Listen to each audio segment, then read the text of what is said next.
Luego de la gran crisis capitalista de 1929 y de la Segunda Guerra Mundial, bueno, se comienza a imponer en el mundo la idea keynesiana, que tanto detesta Milei, que tiene que ver con el desarrollo como modelo económico capitalista dominante, ¿sí? Un nuevo modo de desarrollo a nivel mundial. Y en Latinoamérica, el esfuerzo para adaptar ese nuevo esquema lo lideró la Comisión Económica para América Latina y el Caribe, más conocida como la CEPAL, en el que uno de sus precursores fue un argentino, se llamaba Raúl Prebisch. Bueno, en ese contexto, la CEPAL introduce categorías conceptuales para interpretar nuestra condición económica como el binomio desarrollo-subdesarrollo, que da cuenta de una relación asimétrica desigual entre países centrales y periféricos. Por eso a veces planteamos un poco, o tratamos de decirle a Milei, ¿no?, que no se focalice tanto en tratar de llevar adelante una economía de mercado, una relación con Estados Unidos, porque esencialmente tenemos economías similares y es muy difícil llevar adelante el desarrollo cuando competimos con los mismos productos. Ellos obviamente a nivel mucho mayor que el nuestro. Entonces no tenemos economías competitivas, al contrario. Entonces es muy difícil así llevar adelante lo que él pretende hacer. Vamos a terminar haciendo algo parecido a lo que en algún momento evitó hacer Néstor Kirchner, que tiene que ver con el tema del ALCA, el libre comercio con Estados Unidos. Eso es un poco lo que ya se entendía, fíjense, estamos hablando de mediados del siglo pasado, ya se entendía que países de la región teníamos que tener políticas que sean complementarias con esos países y no, o sea, que podamos hacer algo en función de ambos estados y no solamente beneficiando a uno de los dos, que en ese caso siempre fueron los países centrales. Pero bueno, pasaron los años y las décadas y la aplicación práctica de la propuesta cepaliana resultó insuficiente porque no se lograba salir del subdesarrollo y alcanzar el crecimiento de los países centrales como se tenía previsto. ¿Por qué? Éramos países subdesarrollados e íbamos en vías de desarrollo. Esa era la idea y casualmente nunca se pudo cumplir, excepto en la Argentina con el peronismo en el 45, fue una especie de excepción a la regla, llevando adelante muchas de las formulaciones que se habían pensado en la CEPAL. Bien, pero esto no fue así, por supuesto, en todos los países de la región, y por eso durante los años 60, desde Brasil, un puñado de cientistas sociales neomarxistas, entre los que Teotonio dos Santos fue el pionero, bueno, se elaboró una propuesta crítica que intentó superar las limitaciones y contradicciones de las recetas del modelo capitalista aplicado por entonces en nuestro continente. Fue así como los teóricos de la dependencia tomaron las categorías de la CEPAL para reformularlas y postular una teoría que en términos generales llegó a la conclusión de que el subdesarrollo no es una etapa previa al desarrollo como se pensaba, sino que se trataba de una condición necesaria para mantener justamente la explotación y el saqueo económico de unos países poderosos sobre otros, que es lo que yo decía hace un rato, vamos en vías de subdesarrollo más que en vías de desarrollo, es decir, mientras exista una global desigualdad. Lo que se pretendió hacer desde siempre, y nunca lo pudimos evitar como países de la región, fue mantener justamente esa desigual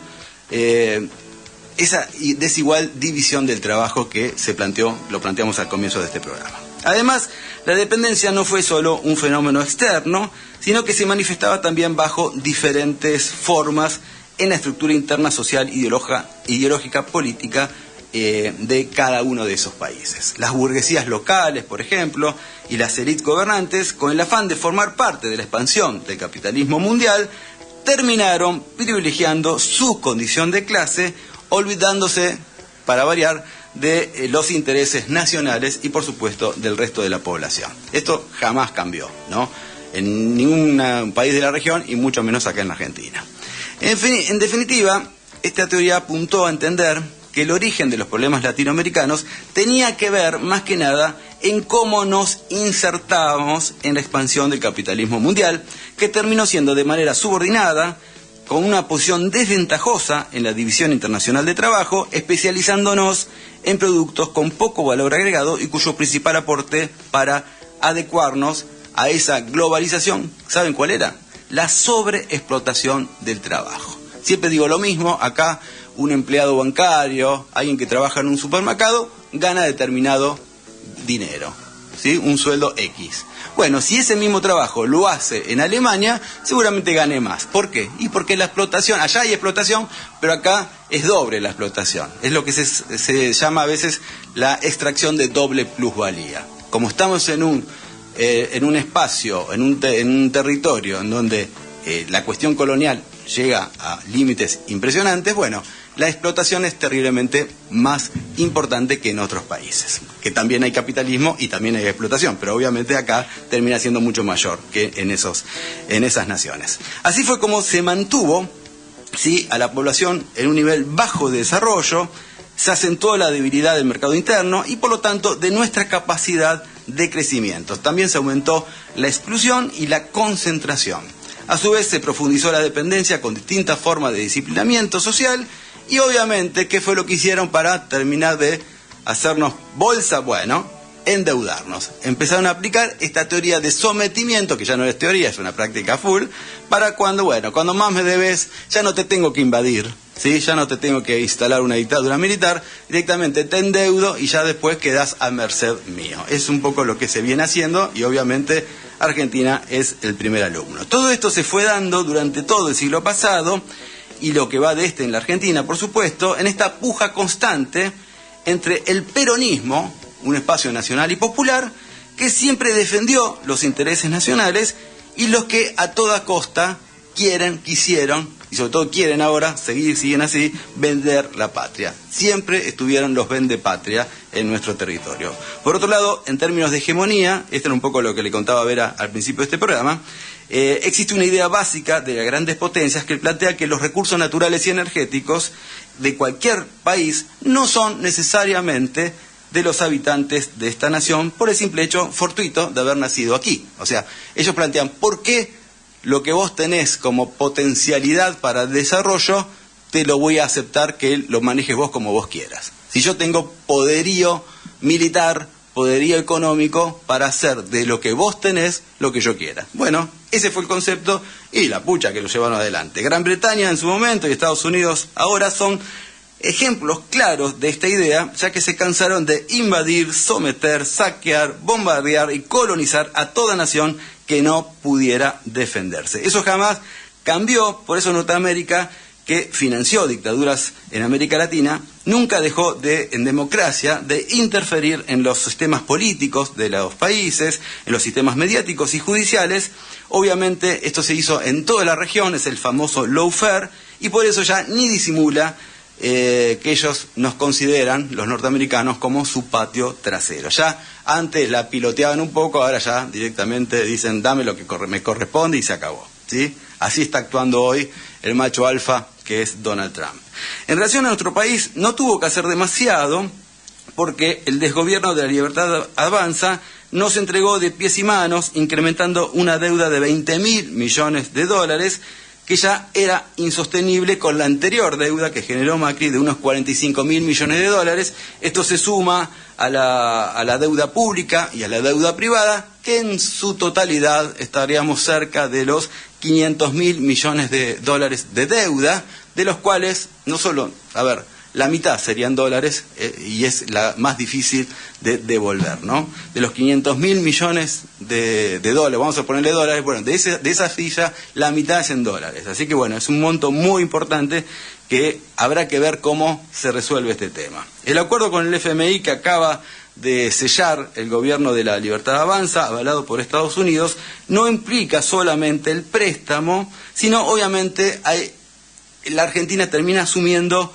otros compromisos, como por ejemplo la reforma laboral, tributaria y previsional, que son parte del recetario típico de este organismo de crédito internacional y que seguramente, ya lo dijeron, Guillermo Franco estuvo por ahí dando notas diciéndolo, esto se va a implementar después de las elecciones. Sin embargo, el documento que se firmó incluye otras obligaciones, por ejemplo, más ajuste fiscal, es decir, menos gasto público, más despidos estatales, recorte de jubilaciones, recorte en las partidas de salud, de educación, de ciencia y de tecnología. Por ejemplo, para variar, ¿no? Una reforma laboral que implica una mayor precarización, salarios más bajos y menos derechos para los laburantes, y se vienen también más privatizaciones a precios de remate, es decir, que las joyas del Estado van a pasar a manos privadas, nacionales y extranjeras, como ya pasó con el menemismo. Nada va cambiando, siguen siendo los mismos de siempre. Además, se viene una apertura indiscriminada de las importaciones que va a generar la destrucción de la industria nacional, y los dólares que vayan ingresando, ¿ustedes qué creen que va a pasar? ¿Van a invertir en obra pública, en desarrollo productivo? No, ya sé que saben que no va a ser así. Como entran, salen, ¿sí? Se van a ir a pagar la deuda o los intereses de la deuda. Así que siempre va a ser así, y la economía va a estar al borde de la asfixia, como suele suceder en este país. La excusa de siempre es siempre la misma, quiero decir, ordenar las cuentas públicas, dicen ellos, y el resultado ¿cuál es? Bueno, más recesión, más desempleo, más pobreza estructural y, por supuesto, crisis política. Y para variar, los que ganan con la intromisión del Fondo Monetario Internacional son los grandes fondos de inversión, como BlackRock, por ejemplo, multinacionales, bancos extranjeros y las élites locales que fugan apenas pueden sus capitales. Apenas pueden o apenas quieren, porque la verdad que pueden fugarlos cuando quieren, porque le dan todas las facilidades para hacerlo, pero bueno, primero van acumulando pesos, después los cambian a dólares y se los llevan, como hacen siempre. Bueno, y desde ya los que perdemos somos todos los que no pertenecemos a ese grupo de élite, ¿sí? Que se llama la gente de bien, como suele decir este gobierno, que son los laburantes, los jubilados, los estudiantes, los dueños de las pymes, a los que nos dejan sin soberanía nacional y obviamente también sin democracia real. Por esto mismo es imprescindible, en principio, tomar conciencia de la situación en la que nos encontramos. El otro día decía, estamos al borde de la disolución nacional, y no cambio la expresión, no sé si somos conscientes de eso, y en tal sentido habría que actuar en consecuencia. ¿Qué significa esto? Es difícil explicarlo, pero bueno, en principio habría que involucrarse más en política. Bueno, no todo el mundo tiene ganas, pero sí, involucrarse en política a veces significa hablar con tu entorno, tratar de convencer a los que tenés más cerca, aunque sea eso, ¿sí? Y desde ya votar mejor en las elecciones. Cuando hay votación, loco, un mes antes, 15 días antes, miremos las propuestas, las plataformas, leamos algo, porque esto así no va más. Es un poco lo que hay que plantear y hay que ver qué se hace con todo esto. El macrismo y la Libertad Avanza condicionaron a todos los gobiernos que vengan de aquí en más allá de que sean nacionales y populares. De hecho, si se paga la deuda con los intereses, ¿sí? Como corresponde, como se firmó aparte, intereses usurarios, como más les guste llamarlos, bueno, va a ser muy imposible sostener la soberanía política, la independencia económica y la justicia social. Con lo cual, el espacio político que llega al gobierno, luego de esta locura libertaria, si verdaderamente quiere cambiar esta historia, además de ser nacional y popular, va a tener que ser revolucionario.